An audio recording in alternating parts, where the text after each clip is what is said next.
Do you wish to master the dark arts of Tamriel? Maybe necromancy is the path for you. You won't have hordes of skeletons fighting at your side, but you will have some pretty fierce blasty boys and a loyal skeleton archer or mage who may or may not always target the correct enemy. A wise man once told me, raising a family is easy if they're buried close together.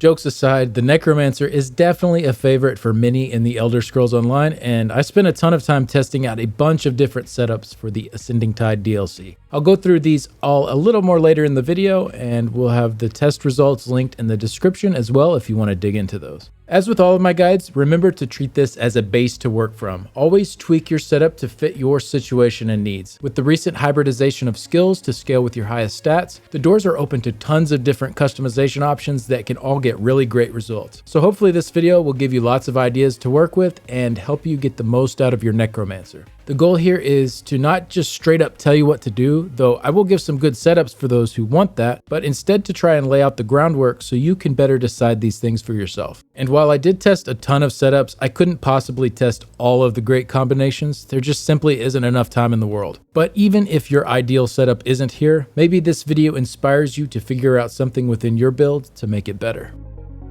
Hi, I'm Skinny Cheeks, and this is my Necromancer PvE DPS guide.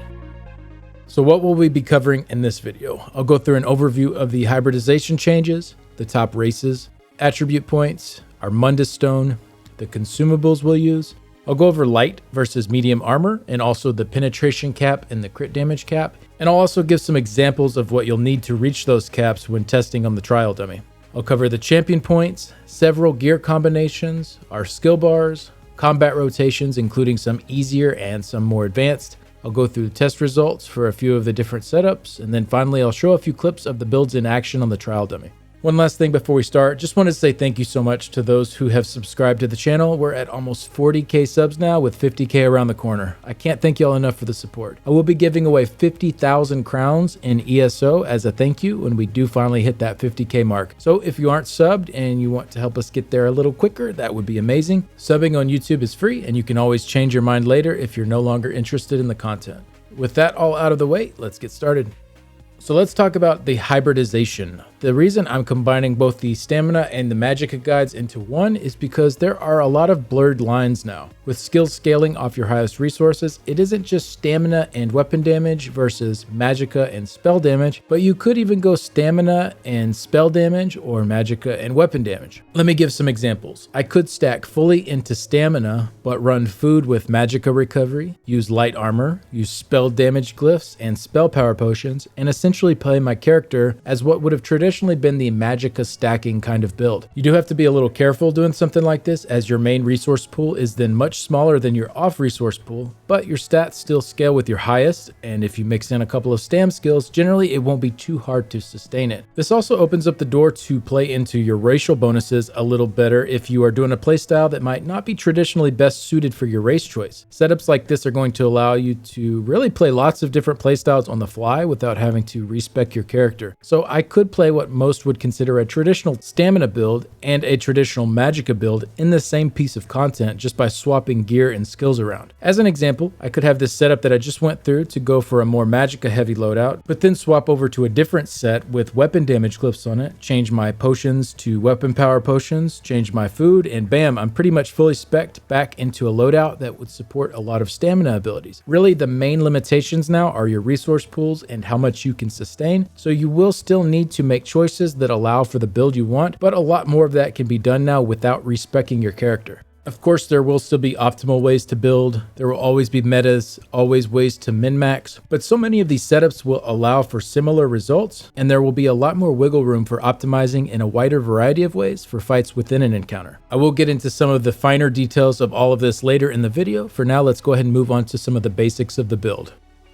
The top race options haven't really changed. From a pure damage standpoint, if you're stacking into Magicka, the races with the best passives for damage are High Elf and Dark Elf, followed closely by Khajiit. If you are stacking into stamina, the top option is Dark Elf, followed closely by Orcs and Khajiits. But remember, this is just purely for min-maxing damage. There are lots of good reasons to go with other race options, and in the long run, the difference in the damage is not very big anyways. For example, I could go with an Imperial, and even though the damage might be a little lower than, say, a Dark Elf, I will have a bigger health pool and better sustain. This could also have a ripple effect on other aspects of my build choice as well, which can often shrink the gap of what it would look like the difference would be if you just look at the racial passives alone. And as I was discussing earlier, I could get a little more benefit out of my Imperial going that traditional spellcaster route now than in previous patches, since I could stack into stamina, which my racial passives support, but still build in a way that supports a lot of Magicka abilities. Just some food for thought. At the end of the day, play the race that you want. It really doesn't matter too much unless you are pushing for scores or going for world records.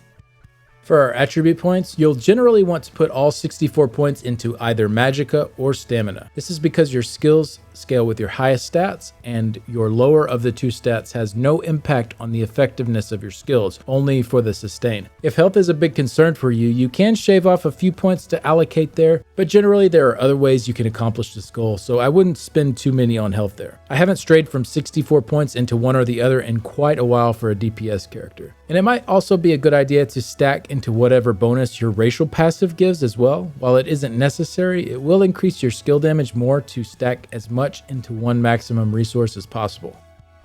For the Mundus Stone, in most situations the Thief is going to be the strongest option. I rarely swap off of this on any of my DPS characters. The Lover can be a nice option if you find yourself really lacking on penetration. Usually this would be for situations where you are running a medium armor build and your group doesn't have any additional support going to make up for the lost penetration from missing those light armor pieces. Or maybe you're running in some pickup groups without having any idea what kind of debuffs you might be getting from your teammates. But on the other hand, you really can't go wrong with the Thief. Crit chance is always good, and for the trial dummy, it will be the best option as well. Now let's go through the consumables. This section will be a bit more robust than usual. As briefly discussed earlier, the new hybridization of skills creates quite a few additional scenarios for the types of food and potions we might want to use together. So the two examples I gave earlier were each going to opposite ends of the spectrum, but you can mix and match in between them as well based on your skill choices and what kind of setup you need to sustain those skills. So let's start with the food options. If you do need any help figuring out how to craft some of these, UESP is a great resource for the different food options in the game. I always have their site linked in the descriptions of my videos. Let's start with our best options if we're stacking into Magicka. Feel free to skip ahead to the stamina section if that is the route you're going. Foods that add only max Magicka are technically the strongest option if you are confident going without any additional health on your food and you don't need any sustain help for your Magicka or your stamina abilities. Max Magicka plus health food is generally what I'd recommend if you find yourself in that situation though, as it's only 1k less Magicka, but you get a fat 5400 extra health to go along with it. But ultimately, it's up to you in deciding between those. If you are focusing mostly all into Magicka abilities and you're having trouble sustaining them, Ghastly Eyeball is still a great option there. Though again, you won't have a health bonus, so you could be a bit squishy for some encounters. If you need a nice middle ground, Clockwork Citrus or Witch Mama's Potty Brew are also pretty good options. They don't give as much sustain as Ghastly, not as much health as Bystat Food, and not as much damage as either of those, but the difference is pretty small overall and the stats on these are a little more well-rounded. Clockwork is pretty expensive but offers slightly higher stats than Witch Mothers if gold is not a concern. Now we'll stick with stacking Magicka here, but these are some of the newer options we might use depending on how much stamina sustain we need. All of the options we just went through are fine if you are using some stamina abilities, as long as you aren't running your stamina pool dry with those options. But if you do find yourself needing some stamina sustain help, you can now run Bewitched Sugar Skulls or any traditional tri-stat food like the ones you get from your daily logins. These are nice because they still give you a decent bit of health, a pretty good amount of your main resource, and they also increase your off resource as well. This will be mostly if you just need a smidge more help with your stamina sustain, as it doesn't help with your recovery, but having a higher pool with more stamina to work with will also increase the amount of resources you get back from your synergies too. You could also go with a max Magicka plus max stamina food in this situation if you are confident for going the health bonus.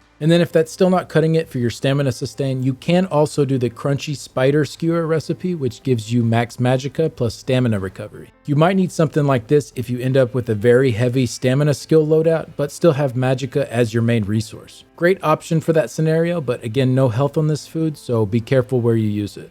Now we'll go through the best options if you're stacking into stamina. Feel free to skip past this part if you are going the Magicka stacking route. The foods that add only max stamina are technically the strongest if you're confident going without any additional health on your food, and you don't need any sustain help for your stamina or your Magicka abilities. Max stamina plus health food is generally what I'd recommend if you find yourself in that situation though, as it's only 1k less stamina, but you get a nice 5400 extra health to go along with it. It's up to you deciding between those. If you are still focusing mostly into stamina abilities and are having trouble sustaining them, Lava Foot is still a great option here, though again you won't have a health bonus on that. If you need a nice middle ground, Artam Takeaway Broth or Dubious are also both decent options. They don't give as much sustain as Lava Foot, not as much health as Bystat Food, and not as much damage as either, but the difference is pretty small overall and the stats on these are a little more well-rounded. Artam can be a little bit expensive but offers slightly higher stats than Dubious if spending extra gold is not a concern for you. Now we're going to stick with stacking stamina, but these are some of the newer options we might use depending on how much Magicka sustain we need. All of the options we just went through are fine, even if you are using some Magicka abilities, as long as you aren't running your Magicka pool dry with these options. But if you do find yourself needing some Magicka sustain help, you can now run Bewitched Sugar Skulls or any traditional tri-stat food like the ones you get from your daily logins. These are nice because they give you a decent amount of each of your resources. This will mostly be if you just need a smidge more help with your Magicka sustain, as it doesn't help with your recovery, but having a higher pool will give you more Magicka to work with and will increase the amount you get back from synergies too. You could also go the max Magicka plus max stamina food route in this situation if you're confident with no health bonus. And if that isn't cutting it for your mag sustain, you can also do the Candied Jester's Coins recipe, which gives you max stamina plus Magicka recovery. You might need something like this if you end up with a very Magicka heavy skill loadout but still have stamina as your main resource. A great option for that scenario, but again, no health on the food, so be mindful where you use it.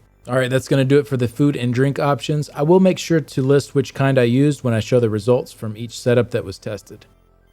Alright, moving on to potions and some of the other important things surrounding them. Major Brutality and Sorcery, the 20% weapon and spell damage boosts, are now combined together on skills that provide these buffs. The Dragonite skill Igneous Weapons is really nice for this because it provides the buffs to the whole group and lasts for a really long time, so it is easy to keep up for whoever's in charge of it. I'll make sure to also cover the other options for these buffs later in the skills section.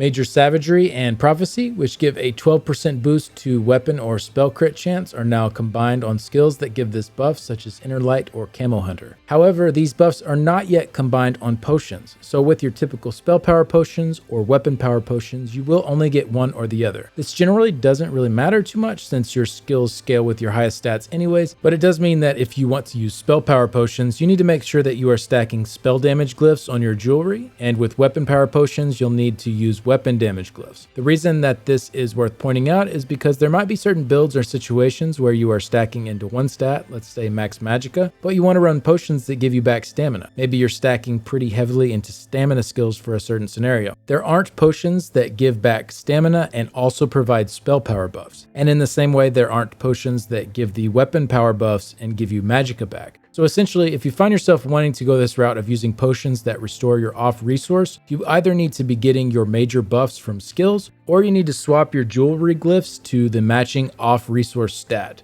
There are potions that give both Magicka and stamina return, these just don't include the major crit and damage buffs. If you are getting those buffs from skills, these are great options to use though. You could use tripods in this situation, including the ones that you get for daily logins, which are identical to the crafted ones. Or another option, if you have the gold to spare, is to run the heroism potions. These can be really nice situationally to squeak out a little bit more damage by getting an extra ultimate off in an encounter. However, the ingredients are very expensive.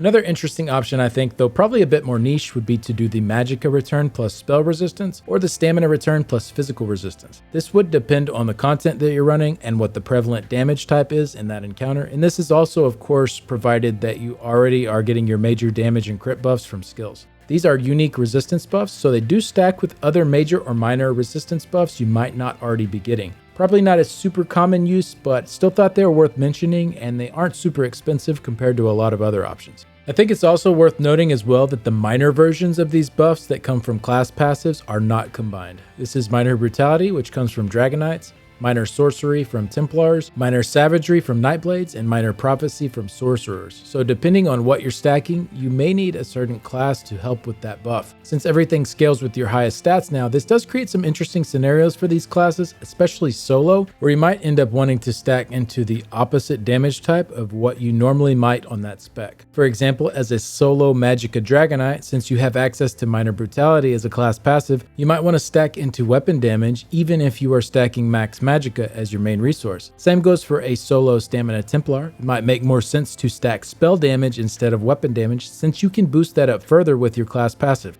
So this doesn't really matter too much if you have someone in your group providing these buffs already, but definitely an interesting change for certain solo setups or scenarios where you might be the only one of that class in the group. If you do go this route where you stack the opposite stat of your max resource, you need to make sure you're either getting your major damage buffs from skills or that your sustain is good enough to not need to use potions that complement your main resource. So I hope that makes it a bit easier to wrap your head around the current landscape of potions and the buffs that they give. It is a bit more complicated than in previous patches, but I think I covered most of the common situations here. And again, like with the food choices, I'll make sure to list which potions I used when giving specific test results. Alright, now let's go over light armor versus medium armor. ESO used to be pretty cut and dry, with light armor being for Magicka users and medium armor for stamina users. While there are still passives in those lines that tilt their usage towards those playstyles, these are more based around sustaining your resources and not damage oriented. All of the damage passives from light and medium armor are universal and will be of benefit to a DPS regardless of stacking into Magicka or stamina. So I'll quickly cover the main perks as a DPS for both types of armor. For each piece of light armor equipped, we get 4% increased Magicka recovery and 2% Magicka cost reduction, 1% crit chance, and 939 offensive penetration. For each piece of medium armor equipped, we get 4% increased stamina recovery and 2% stamina cost reduction, 2% critical damage, and 2% weapon and spell damage. So you can see with these bonuses, the only ones that are based on your main stat are the sustain passives. But sustain aside, there's no reason that a Magicka based build can't use medium armor or a stamina based build light armor. This gets more interesting with the Ascending Tide DLC because with skills scaling off your highest stats, you can build towards a more balanced array of skills in your loadout, often making sustain for your main stat a little less difficult since the cost types are more evenly split. So another key thing with light and medium, I think it's pretty interesting as well that they each have a stat with a cap on it. Penetration tops out at 18,200 for enemies that you face in PvE, and crit damage has a hard cap of 125%. So each of these skill lines has a stat that is only beneficial to stack up to a certain amount. Then they also each have a stat that is essentially always useful. There are certain niche situations like running mechanical acuity where your crit chance might become redundant, but for the vast majority of scenarios, you aren't ever hitting 100% crit chance, and therefore you don't have to really worry about having too much of it. And then with medium armor's weapon and spell damage, there's no cap on that, so you don't ever have to worry about having too much of that either. In optimized scenarios, that weapon and spell damage is usually a bit stronger than the crit chance line, so the choice really comes down to those other bonuses. If you need the penetration, light armor is really hard to pass up and will generally perform better than medium. But if you are good on penetration, medium is generally going to be a little stronger, even on Magicka builds, provided you can sustain it. And the same goes with light armor for stamina builds if you do need that penetration and you can sustain it. So to sum it up, if you are going mostly all into stamina skills or all into Magicka skills, you'll probably need to stick with your armor weight that corresponds to the sustain for it. But if you're mixing the two up a bit more, you can probably get away with some setups that you might not have been able to in the past. And kind of tying in with the light versus medium armor, for the last part of this section, I wanted to break down those penetration and crit damage caps. I do get a lot of questions over these, so I thought it would be useful to include a guide within this, but if you already have these concepts down pretty well, you can probably just skip past this section. But I thought I'd include some of the more common sources of penetration and crit damage for those that need help building up to those caps. So let's start with penetration. Enemies in dungeons and trials have 18,200 armor, so we need to ideally get to that point through bonuses and debuffs. It is worth noting that overland enemies only have 9,100 armor, so you don't need nearly as much there, and solo arena mobs do vary in resistances, but I'll have a link in the description if you're interested in digging further into that. But generally 18,200 is that mark that you want to hit for group content. So I won't go through every debuff here, but I did want to go through some of the common ones that you'll usually see. Major Breach reduces the enemy's armor by 5948. Minor Breach reduces it by 2974. If you have a tank using Pierce Armor, these are both automatically applied to any enemy that is targeted with this attack. I won't list all of the skills and other sources that can provide these debuffs, but UESP has a great page for buffs and debuffs where you can quickly see every source of them in the game.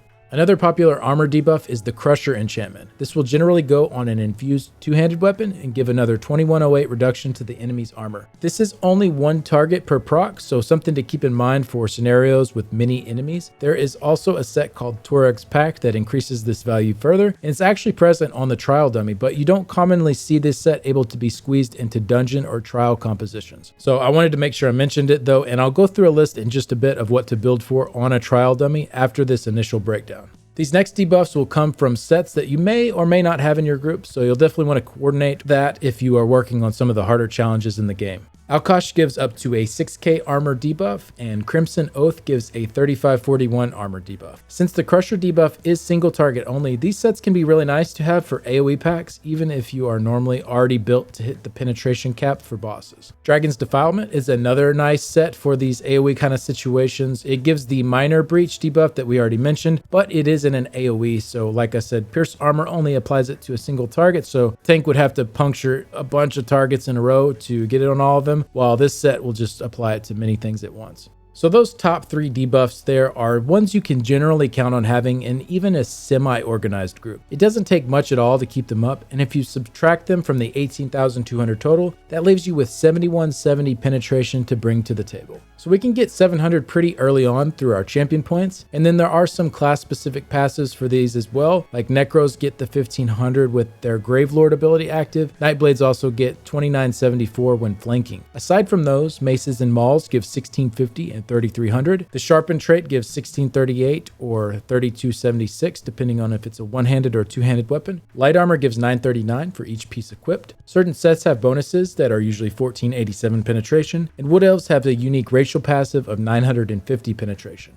So you can see, because we need 7170 penetration, most classes aren't left with a ton of options that don't sacrifice a good bit of stats that we could get elsewhere, like losing crit chance from dropping daggers for maces, or losing some of our weapon trait power from swapping to sharpened. This is a key part of why light armor is so popular right now in most PvE groups. It just makes it really easy to build to that penetration cap. 7 pieces of light armor alone with our champion point passive already gets us more than enough penetration to hit 18,200 when combined with those top 3 debuffs. This is medium armor's biggest weakness, as the stats are technically a little better than light pieces, but there just aren't too many easy ways to get to that pen cap without sacrificing other areas. Some groups will opt to run Alkosh on a damage dealer to offset that penetration, and that can be a good option if you're getting good uptimes on it. However, counting on a 6k armor debuff when you're setting up your own personal stats, if that debuff is falling off a lot, it's going to be a really noticeable DPS loss. So you need to make sure the Alkosh wearer is on their A game keeping it up.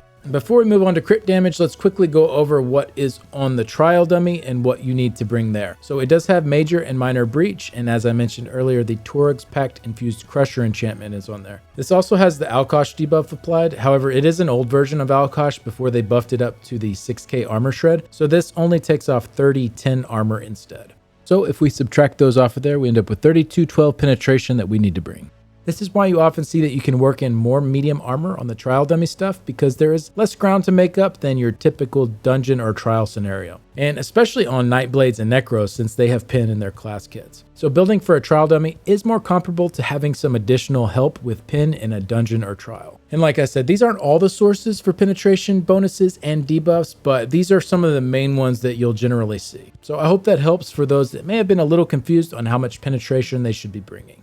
Now, let's go through the crit damage cap. This includes both buffs and debuffs on the targets. You can't exceed 125% additional damage when critically striking an enemy. Everyone has a base of 50% crit damage to start with, so even if you don't build a single stat towards crit damage, if you land a crit, you will deal 1.5 times damage compared to a normal hit. For group buffs and debuffs, we have Major Force, Major Brittle, Minor Brittle, and Elemental Catalyst. For buffs that we bring ourselves, we have Fighting Finesse and Backstabber from our champion points, Minor Force, a class passive for Templars, Nightblades, and Wardens, Khajiit's racial passive, and then 2% for each piece of medium armor that we're wearing. Couple of common gear sets we see in PvE that also give crit damage are the Harpooner's Waiting Kilt and Sulksan's Torment. So let's go over the trial dummy. It does have 100% uptime on Major Force and Minor Brittle, so keep those two in mind when you are building towards that 125% cap. After your base of 50% plus those two, you'll need to find a way to bring 45% crit damage to hit that cap.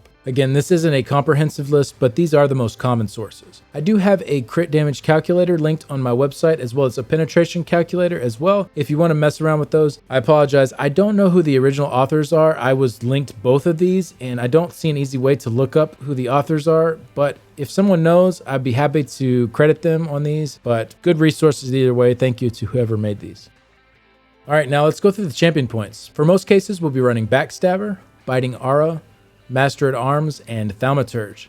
If you find yourself below the crit damage cap, it might be good to squeeze in Fighting Finesse as well. However, I found that our direct damage and dot damage is pretty evenly split, making Master at Arms and Thaumaturge both stronger options than Fighting Finesse in most cases, even below the crit cap. But this may vary a bit depending on your specific skill loadout. Also, in a trial, you might have additional crit damage debuffs like Elemental Catalyst, so you don't need to worry about Fighting Finesse anyways. For solo play or running without a healer, Reaving Blows can be pretty nice as well to have a nice constant source of incoming healing that is based on you dealing direct damage. Alright, let's go through the gear now. This won't cover every possible good setup, though it will have quite a few. I do have a list of all of my favorite sets on my website under the Helpful Resources tab if you want to check it out. I also recently did a video covering the top 10 easy to get sets in the game that you can get right out of the gate with no farming. So I'll have a link to that in the description of the video. And then if you do want to read up more on these sets, where they come from, all of that, ESOU and the ESO sets websites are both always linked in my descriptions and are great resources for that. I also won't be covering AoE trash setups in this video, but I will be getting those added to skinnycheeks.gg, hopefully pretty soon, so make sure to check back there for those. So the first combination we will cover here is using two 5-piece sets, a 1-piece monster set with a mythic item, and an arena set backbarred. Usually the best 1-piece monster set to use is Slimecraw, as it offers slightly more crit chance than your standard crit bonus. However, a 1-piece with penetration on it, such as Krog or Valken, can also be really good if you need the pen. For the body set, Bahsei's Mania and Reliquin are going to generally be the strongest two options. Bahsei did get a slight nerf down to 12% instead of 15%, but it's still pretty strong and pretty much the best light armor set you can go with. It does have the drawback that it does not boost your pet damage, which kind of sucks for Necros since the Blast Bone skill is such a large chunk of our damage, but it does still seem to be the best light armor option even with those caveats. If you are going to go with medium armor, Reliquin was getting me more damage than Bahsei, but it is only purely single target damage for the proc on it. So really strong if your focus is just one target, especially with our 15% bonus to damage over time effects as a Necromancer. But outside of that, probably best to go a different route. I'll go through a few alternatives here in a moment, including some options for those that don't do trials. For our mythic item, we will be going with the Harpooner's Waiting Kilt. This is really nice in a lot of trial encounters where you can keep up the stacks from not taking direct damage. I'm not a big fan of it in 4-man content and definitely not for solo content, but I'll go through some other mythic options in just a bit as well. For our front bar set, my favorite options here are Berserking Warrior, which stacks up a ton of crit chance, Kinra's Wrath, which stacks up and gives us a 10% damage boost with Major Berserk, Pillar of Nirn, which has a really strong damage proc that scales nicely with our Rapid Rot passive like Reliquin does, and Zogvin's Warband, which stacks up both crit chance and gives us Minor Force for some crit damage. And then for the back bar, my favorite two arena sets here right now are the Maelstrom Greatsword and the Maelstrom Inferno Staff. We'll go all divines on the body pieces, Bloodthirsty on the jewelry, Precise if using a staff front bar, or Nirn plus charged if you're using daggers. And as usual, infused for our back bar weapon. The body glyphs will be either all Magicka or all stamina, depending which stat you are stacking. The jewelry will be all weapon or spell damage glyphs, depending on how you are set up there as well. Though I did use spell damage glyphs in all of the setups that I tested, which we'll go through later. We'll use a flame glyph if we are using a staff on the front bar, or a flame plus poison glyph if using daggers, and a weapon damage glyph on the back bar. For some other mythic alternatives to the kilt, for solo you can use the Pale Order Ring instead for some nice healing that is based on your damage dealt. This does decrease in effectiveness the more group members you add, so something to keep in mind, usually best for solo play. For a bit safer setup for group play, the Death Dealer's Fate Ring is a nice option to replace the kilt. This still adds a little bit of damage since you get max resources, but it also boosts your health up a bit. This one tops out at 2640 of each resource. Then another alternate option is to use the Thracian Stranglers. These require killing blows, so generally are too hard to guarantee stacks for in trial content when you're sharing killing blows with lots of other players. However, in solo or 4-man content, you can often get these stacked up pretty quickly, and they offer a pretty hefty damage boost at 1150 extra weapon and spell damage at max stacks. You do take a penalty to your health and damage shield for each stack gained as well, so it is a little riskier, just something to keep in mind. And these stacks do reset when you change zones, so you can't just pre-stack it up before you pour it in somewhere. For some alternate set options that work with this type of loadout, Elemental Catalyst, Martial Knowledge, Sin's Redress, Master Architect, and War Machine are the most popular support options that are sometimes worn on a DPS character. I'll go through a couple of special notes for keeping up Catalyst in the skills section. Some other really good sets here situationally are Sulkzan's Torment if you can keep up the bonus, which requires dying enemies to activate. Azurblight Reaper is great for AoE encounters as well as Plague Break. False Gods or VO if you need some sustain help. Mantle of Sororia is pretty nice if you're stacking Magicka and it is a more stationary fight. And Twice-Fanged Serpent is not as common, you don't see this one as much, but if you're missing a lot of pen and you don't want to change Mundus Stones, this is a lot of penetration for the 5-piece bonus. Some other really nice options here are Draugr Grip. This adds a flat damage amount to each tick of your skills, so it works really well with Necro because of how many dots we often run, along with our Siphon ticking 4 times per second. If the 2 through 4-piece bonuses were better on the set, it might be close to competing with the very top options. Mother's Sorrow, Leviathan, and Medusa are all easy to get early options that provide a nice amount of crit chance. And then Yondir's Might is a pretty decent set as well. It doesn't do too great in trials since we already get so many sources of weapon and spell damage, but might be a little better for content where you aren't already stacking up so much of it. But yeah, that is the gist of this setup. This combo is the one that got me to 125k DPS with Reliquin and Berserking Warrior, the 1-piece Slimecraw, and the Harpooner's Waiting Kilt with a Maelstrom 2-hander backbar. And pretty standard type of loadout that you'll commonly see DPS run in the community. And of course, I'll have this as well as all of these other gear setups and build info on my website. So the next setup we'll look at is very similar, except instead of a 1-piece monster set plus a mythic, we'll just be doing a 2-piece monster set. There are a ton of good monster set options. I did most of my DPS testing with Iceheart because the dot from it scales really nicely with our champion points slotted and our rapid rot passive, and I did top out at 121.7k DPS with this particular loadout of Iceheart, Reliquin, and Berserking Warrior with a Maelstrom 2-hander. But really, lots of different situations can call for lots of different monster set options here. Some other good ones here are Balorg, Selene, Domi House, the list goes on. Really tons of fun options to run here. Everything else about this setup is the same as combo number 1.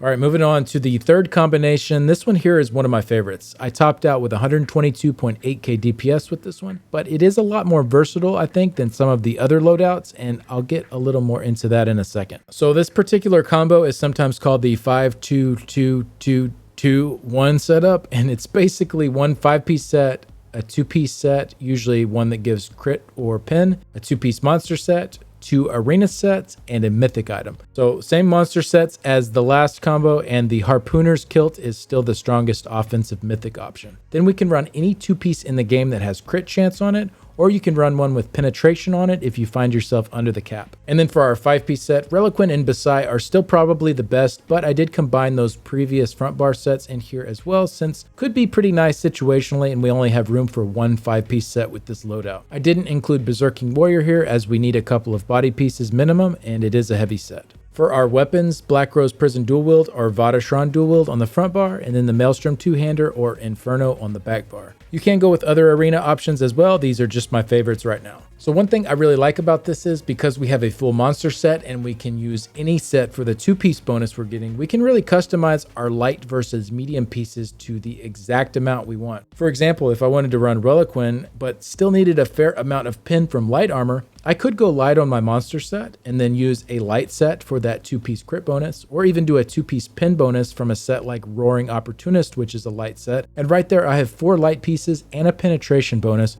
which can really help to make up a lot of missing pin if you need it. Or you can go the opposite route if you don't need the pin and stack more medium pieces in. Very versatile, and you can really tweak it to get it just how you want it for your particular group or playstyle. It did perform slightly under that first combo with the 2 5-piece sets, but it wasn't much under at almost 123k DPS. And another benefit you have if you are using that Black Rose Prison dual wield set, you are not only getting major evasion from casting Deadly Cloak, but that Spectral Cloak set is also giving you another 6% damage reduction as well. So this is a great setup to add in a lot of extra tankiness as a DPS without really giving up much damage at all. And all of the previous sets mentioned could work here as well. One final thing I wanted to note is that if you wanted, you could replace the monster set, the mythic, and the 2-piece with just another 5-piece set. I find this is generally not as strong, but something to consider if you wanted to go that route.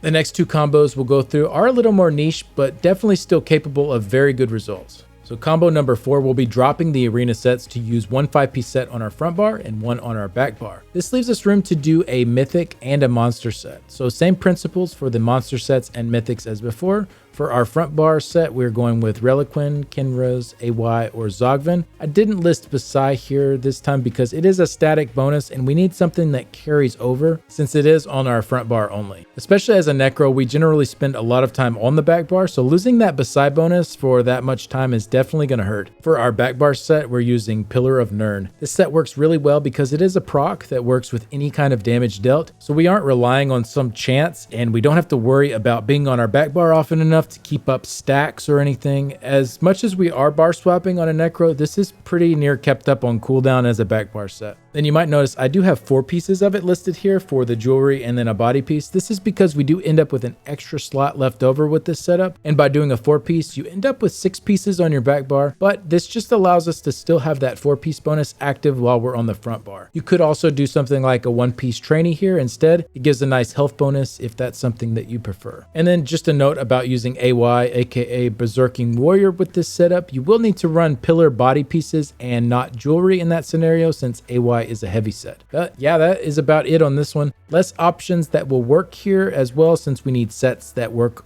being only active on one bar or the other. I toyed with the idea of other sets besides pillar being on the back bar as well. You know, this will depend on your rotation. If you are back there enough to keep up something like Kinra's on the back bar or AY on the back bar, I don't know. It might be a little tricky though. So you'll need to make sure pretty much you're spending less than 4 seconds at a time on your front bar, or else the back bar bonus is going to fall off. Pillar just works really well there though, since there's no stacks to maintain.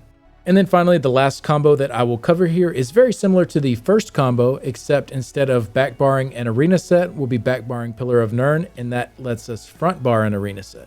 Other than that, pretty much exactly the same as our setup in combo number 1. Just another good way to run those juicy Black Rose daggers for some extra mitigation. All right, let's go through the skills. I won't be going through all of the passives, but I'll try and get the essential ones up on the website if you are a little short on skill points and you only want to take the absolutely necessary ones. This first setup will be a more damage over time focused setup. For our front bar, we're going with Inner Light or Camo Hunter. Generally, Inner Light will be stronger for stacking Magicka with the 7% max Magicka increase that it gives, and Camo Hunter if you are stacking into stamina. However, Camo Hunter does also give Minor Berserk, so if you aren't receiving that buff already from your teammates, you'll definitely want to slot Camo Hunter over Inner Light, even on Magicka setups. Next is Stalking Blast Bones. This is our strongest ability that we have. We want to go with the Magicka morph regardless of if we're stacking into Magicka or stamina. This morph gets an increase to damage, while the stamina based morph adds in a healing debuff to the target, which is not really needed in PvE. Not only does the Magicka morph hit stronger at its base, it is also flame damage, so it'll be boosted further by debuffs like Engulfing Flames and Encratis. Next we have Detonating Siphon. This is the strongest morph for both stamina and Magicka. The only situation where you might want to run the Mystic Siphon morph is if you are responsible for Elemental Catalyst for your group. Otherwise, you'll need to run a Lightning Staff to get that shock element. After that, we have Deadly Cloak. This is really good for both damage and damage mitigation since it gives us major evasion on top of being a really strong dot.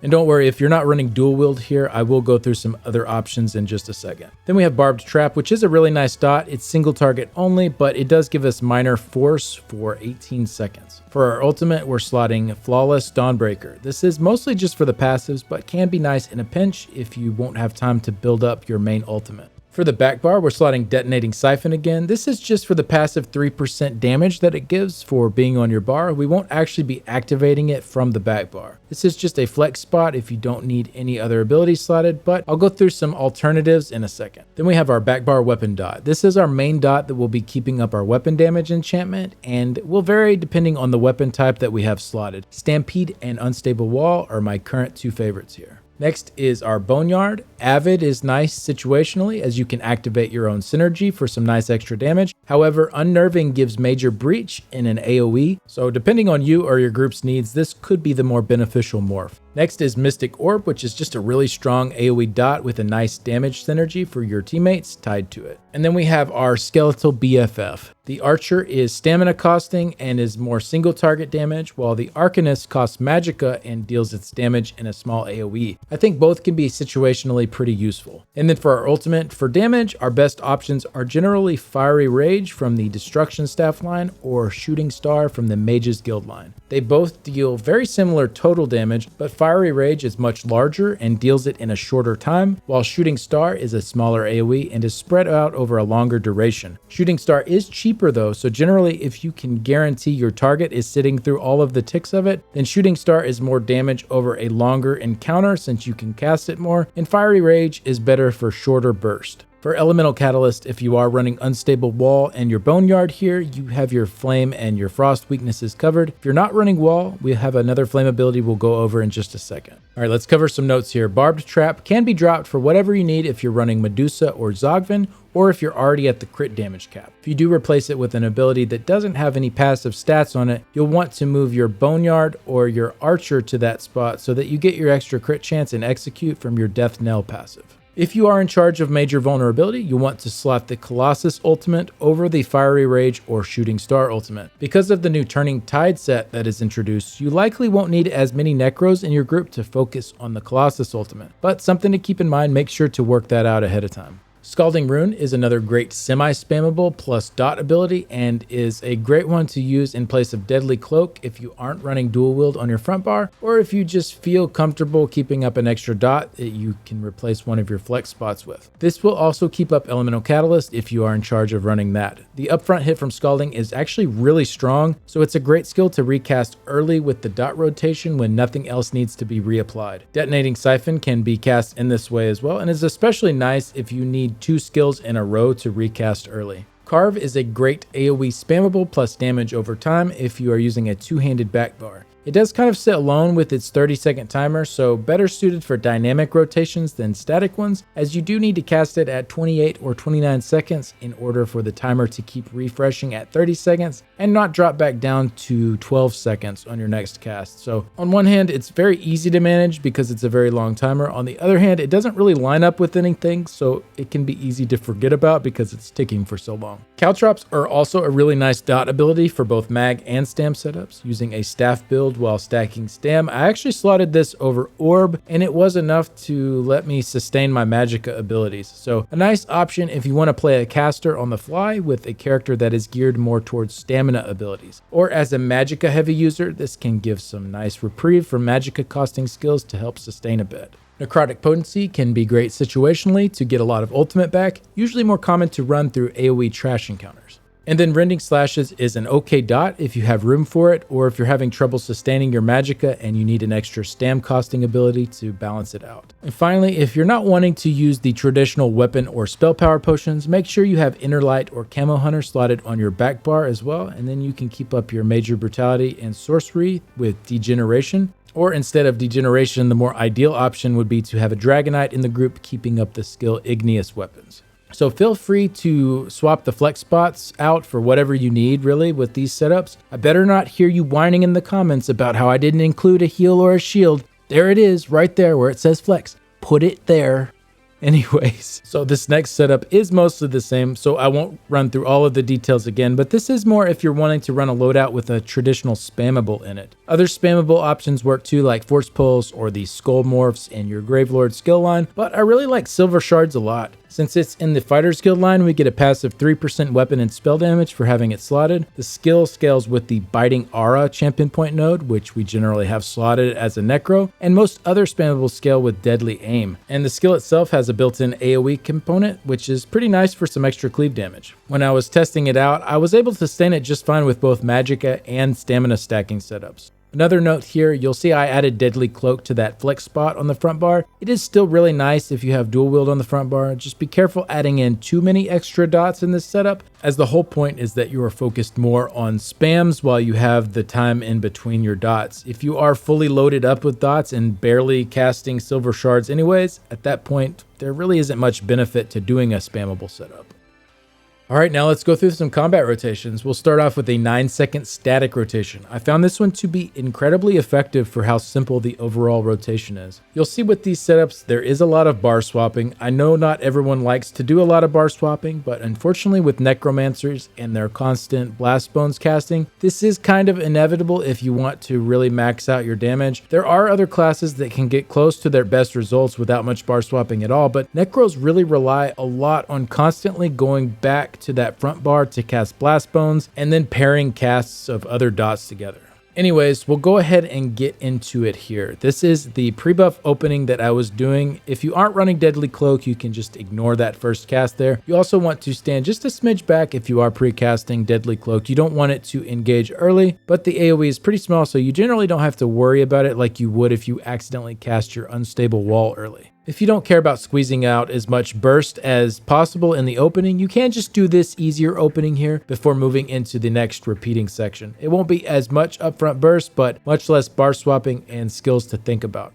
Another option here is to cast your Archer first and let it tick down about 4 or 5 seconds if you want, and that way it will drop off right before the next time that we're casting it in this static rotation. So definitely not mandatory, just some little tweaking there if you want to do that. After the opening, we move into the repeating section that is just looped through the rest of the encounter. We'll cast our Blast Bones, then pair Wall and Boneyard together, then Blast Bones and pair Siphon and Deadly Cloak together, and then Blast Bones and pair Orb with either your Skelly Bro or your Barbed Trap. So technically, I guess this is an 18-second rotation since the last skill alternates back and forth between your Archer and your Trap, but the other skills all stay the same each time through. With the way the rotation is set up, you'll hit the Archer your first time through, and then rotate to the Barbed Trap the next time, and then just go back and forth. Then you'll just add in your ultimate whenever it's ready, and since most of these are 10-second dots anyways, you don't really miss much, though your Trap and Archer do get delayed a tiny bit, which is one small drawback to this static version. All right, let's go through some notes on this. This will be consistent for all of these rotations, but the bar swap locations may be a little different depending on your exact skill layout, but the order should be the same. Then if you aren't running these same skills, you can easily just swap in the ones that you are running. For example, if you have Scalding Rune instead of Deadly Cloak, you can just swap that in since it's a nice skill to recast early. Probably just swap its spot with Siphon though, so that way it always pops on the front bar, something like this here. And then I just wanted to also note that any weapon with a 10-second back bar dot should work fine with this rotation. If you go dual wield on your back bar, you'll just replace Cloak with something else on your front bar. Okay, this next rotation is a 12-second static rotation. The pre-buff section is the same as the last, and then the repeating section is also very similar. We just have Orb paired with Scalding Rune, and then an extra 3 skills where Trap is paired with Archer. I don't love this one as much as the last because we do over and undercast some of the skills a decent bit. Obviously, it still works as it got over 120k DPS, but didn't feel quite as good as the 9-second version to me, but I still wanted to include it for those that may prefer something like this. And since it is 12 seconds, it's kind of in between the normal back bar dot lengths. So really you could do any of the back bar dots here, though casting Stampede every 12 seconds instead of 15 might be a little bit tough to sustain. The next rotation we'll cover is the semi-static rotation. I use this one with a spammable setup and also one with a dot setup. The pre-buff section once again is the same, and then the repeating section is one that may look familiar to you if you've been following my previous Necro builds. Cursed, who has done some build collaborations with me in the past, came up with this one a long time ago, and it usually seems to work pretty well from patch to patch. So we're going Blast Bones, Unstable Wall, Boneyard, Siphon, Blast Bones, Flex, Flex, Blast Bones, Flex, Flex. And that 10-second rotation just repeats. Now the Blast Bones locations as well as the Unstable Wall, Boneyard, and Siphon will always be in the same points in the rotation, but the flex spots will be where you keep up other abilities you may be running dynamically, or where you cast your Spammable if you're running one and nothing needs to be refreshed. So most of the same notes as before, but it's important with this rotation, if you aren't running a Spammable, when no dots need to be reapplied, you'll either cast Detonating Siphon or Scalding Rune in those flex spots, as those are nice to reapply early and get the upfront damage from. And then any weapons that have 10-second backbar dots will work well with this particular rotation. Alright, the next setup will be the full dynamic version. Shocking, I know, but the pre-buff section is the same again. And just as a reminder, you can use the shortened version with all of these. It isn't as much upfront burst, but may be easier to manage for you. After that pre-buff section, we move into the opening part of the rotation where we are essentially just getting all of our dots applied while rotating in Blast Bones every third skill. After we have everything applied, as with all dynamic rotations, then it is just up to you to keep up everything dynamically. This can be a little tricky sometimes with Blast Bones needing to be kept up every third skill. Sometimes you'll have multiple abilities running out at the same time and you can't get to them because you're trying to keep up Blast Bones. It is okay to delay the Blast Bones a cast every once in a while in order to get caught up on your dots again if you start getting really far behind or see a bunch are falling off at once, but try and line it up so you don't have to do that too often. And again, if you are running a spammable ability, that is what you'll want to default to when no dots need to be reapplied. Otherwise, Detonating Siphon or Scalding Rune are what you default to. Unstable Wall can be used this way too in a pinch since it has that upfront damage if you reapply it early, but generally Siphon and Scalding are a little better as you can pop them on your front bar. So this dynamic rotation here should have the overall highest potential. However, I did the best with the rotation that I'll show next, and this is likely just due to me not prioritizing my dots well dynamically and keeping them up as optimally as possible. So with practice, I think this one could probably squeak out higher.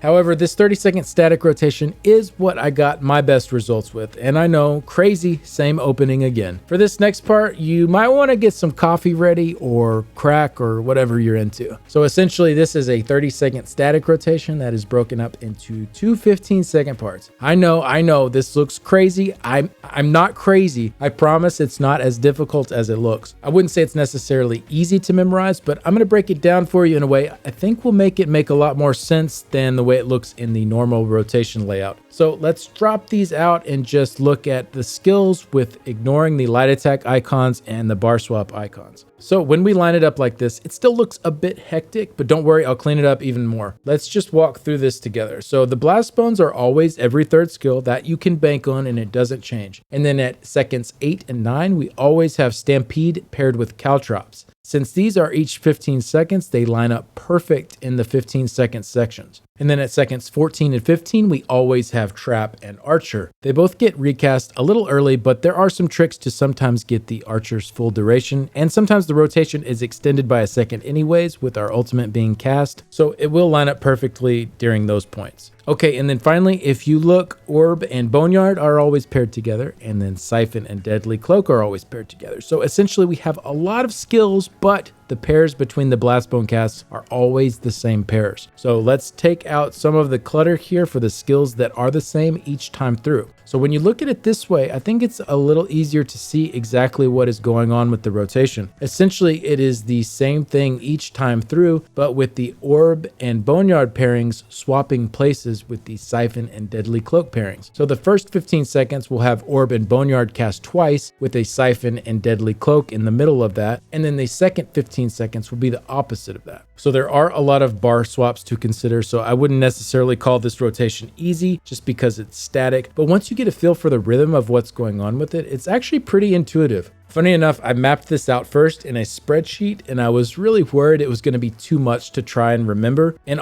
I was really shocked at how quick I picked it up and started executing it well. The great thing is that as long as you remember the pairings, even if you get off a little and cast the wrong things, just get right back on track and just always pair the same things together, and it's pretty forgiving overall.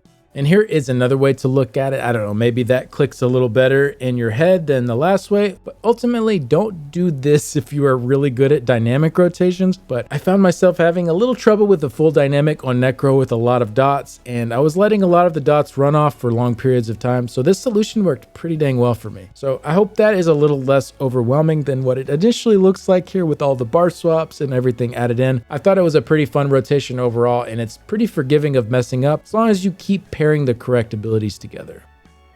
All right, and then finally, I just wanted to show the results of the different setups that I tested. I won't go through each of these, but I do have this spreadsheet on my website, and if you go to the Google Sheet, you can click on each of the DPS numbers, and it will pull up the combat metrics report for each test. I tried a ton of different combos here, probably spent more time than was actually healthy going through it, but I think it gave me a good idea overall for the patch. So I'll probably simplify the testing a bit for the future classes that I do videos for, just because it's going to take too much time if I try to do all this for every single class. But for other classes besides Sorcerer, I imagine Bahsei is still probably a bit more of a hands down winner over Reliquin, but the real kicker is going to be if you need that light armor to hit the pin cap. But yeah, I've listed the gear here, the resource I was stacking, which rotation was used, the food or drink, and you can see I did use spell damage glyphs and spell power potions for all of these tests. I found with stalking blast bones every third skill, the extra Magicka back was really beneficial to sustain regardless of whether I was stacking Magicka or stamina. If you don't mind losing a little bit of damage from doing blighted blast bones instead, you could probably sustain with some other options that are more stamina oriented, but